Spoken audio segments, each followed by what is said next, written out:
hundreds of thousands, if not millions, of new home buyers are entering the real estate market. These are first-time buyers who have never purchased a home before and don't know about some of the risks and dangers of buying a house. One of them is the escrow fraud. And this is a potentially life-altering fraud where you could lose every dime you have while you're trying to buy a house. How does it work? Well, according to Yahoo Finance, the scammers are targeting a new generation of homebuyers, people that aren't aware of this type of a scam. And the way it works is when you purchase a piece of real estate, you have to transfer money. And there's a cyber crime that can happen, and they're talking about $350 million of cybercrime, which is 64% over 2020. The cyber criminals find information about upcoming real estate closings by hacking into unsecured email, and then they pose as a legitimate representative of a bank. Let's get more into the weeds on this and see how this works and how you can prevent it.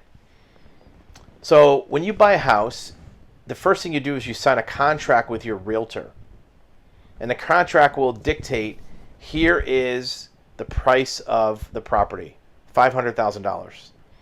And you're going to get a mortgage, let's say, for $400,000. Well, that means you have to come up with $100,000 in cash for your down payment. So before your closing, you're going to send $100,000 to the escrow company, the title company, whoever is doing the closing. Sometimes it's an attorney. And they're going to take your $100,000. They're going to take the $400,000 from the bank that's financing your mortgage, put it together in a bank account, and then give it to the seller. That's how it works. That's the mechanics of what goes on behind the scenes. You're not actually paying mortgage payments to the seller. The seller gets paid cash. If a seller does a deal for $500,000, they get their $500,000 at the day of closing. And then you pay the bank back. And the bank writes a check for the mortgage amount, $400,000, and they give it to the seller so they can have the cash for their house. Where the danger comes in is when you have to give that money to the escrow company, the title company, the closing attorney, whoever it is. They don't take checks. You can't write a check for $100,000 because they are at risk because they have to give that money to the seller on the day of your closing. And if your check bounces, now they're out the money. So they don't do checks. They don't even do cashier's checks because a cashier's check can be forged. It could be lost, damaged. They don't do that either. What they do is they require that you wire transfer the money from your bank account to their bank account. $100,000. So there's your risk.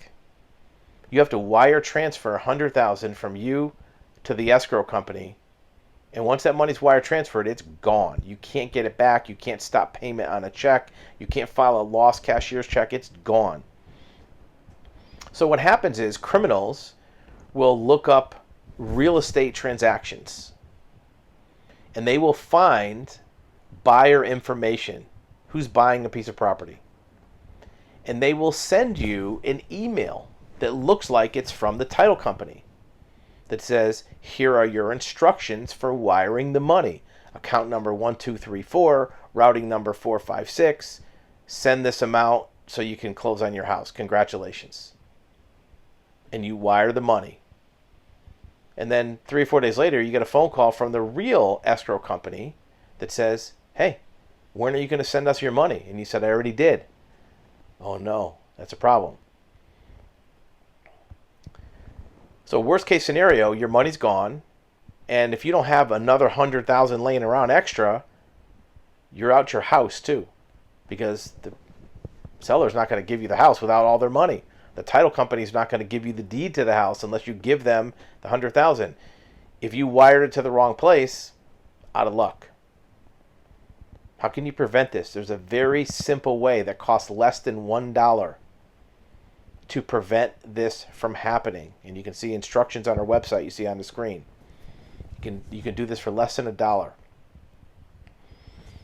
When you get the wiring instructions from the title company, first of all, you can call and verify that they actually sent it. Make sure that you read them the account number, make sure it's right. But even after doing that, when you wire the transfer, Don't do it online at your computer. Go into your bank in person. Give them the wiring instructions. Hand it to them on a piece of paper and have them do it at the branch of your bank. Why? Well, because first, your bank can tell if that wire transfer account matches the name of the bank that the title company has. If the title company says our bank is Chase, JP Morgan Chase, and you give them an account number and a routing number that goes to some bank in India or in Russia or somewhere overseas, they're going to know that, and they're going to say, wait a minute, this doesn't sound right. Even if the hacker found a way to get a routing number and account number that seems right, tell your bank to wire them 85 cents. That's it. 85 cents or $2 or $10, something nominal, some small amount. That's it? Yeah, I want to wire 85 cents. There might be a wire transfer fee that you have to pay to your bank. It might be $5, $10, depending on what kind of account relationship you have with your bank. It's worth it. Wire the 85 cents, wire the $5, whatever it is, and then leave and go home. Wait a couple days. Now call up the title company and said, hey, did you get that wire transfer for 85 cents to your bank? Yep, we got it, but that's, you owe us a lot more. Yeah, I know, don't worry. You'll get it. I just want to make sure this is the right account before I start sending hundreds of thousands of dollars to you. And call them on their voice line. Don't email them, because if the hacker has the email for the title company hacked, or you reply to an email from a hacker, they'll say, yeah, that's the right one. Call them up. Better yet, if you're local, walk into the title company in person. Nobody likes to deal face-to-face anymore, but this could save you your life savings. Walk into the title company and ask them, hey, did you get my wire transfer for 85 cents? Yeah, we got it. Good. So that's the right account? Yep, that's the right account. Great. Can you give me a printout of that to show that it came through? Get a printout from that wire transfer. Take that and the account number, go back to your bank, and tell them to wire the rest of it. Wire the $100,000 to this same exact account. Don't give them a new account number. Don't give them a new instruction sheet. Use the same one where you sent it before. Now you know that your $100,000 is going to the place that already verified is the right pathway. See how that works? How hard is that? Even if you take all the extra steps that I described and go in person to the bank and go in person to the title company, it might take an hour's worth of inconvenient traveling and errands. But is it worth spending an hour to avoid losing your life savings? You can look up online. There's plenty of articles of people who have lost hundreds of thousands of dollars, their entire life savings that they've saved up to put down on a house. Not only do you lose your money, but you lose out on the house, because you can't buy the house now if you don't have the money. Your mortgage won't get approved. The buyer won't close without all the money. So verify the escrow and verify the account number before you send all of your money. It's like all-in chips on the poker table. Make sure you know where it's going. It's a simple thing. It's easy to verify. It's going to take a little extra doing. You might want to take a shortcut, and maybe I'll email them and verify it. Maybe I'll call them and verify it. If it was me, and we're talking hundreds of thousands, why not just take the extra step and go in person? Now you're looking at somebody in the face. You know what they have. They're giving you a printout of your 85-cent transfer, and you're much safer. Look, buying a house and transferring that much money is an incredibly important event in your life.